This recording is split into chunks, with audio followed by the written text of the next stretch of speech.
Ayay, naris mari di ay. Karon, pagpasumangil ko nga napuling kong mata.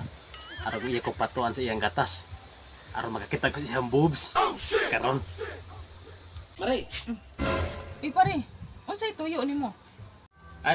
kuwargi mari ni ako mari kay ako mata ba napuling bud niya magpatuon ako sa imong gatas og napakay gatas kay napuling lagi humata lagi grabe oy sakit kayo. Hindi totoo yan. Mo ba pare? Luya sad nimo eh. Gamay na ra ba akong gatas? Mo ba mari pero napamakay mapuga na mari. Biski na sa kumata mari basig na pa ni gamay mapuga mari ba? Sige pare, ato na suwayan. Sige mari. O ali pare, dito lang kada pita maglingkod. Sige dalan talikod. Ya. A few moments later. Grabe. Kahang ba sa imong gatas mari Ay, pasensya na kay pare, ganina pa ko nagluta sa akong anak. Nabutangan akong sili ganina. Agay grabe ka.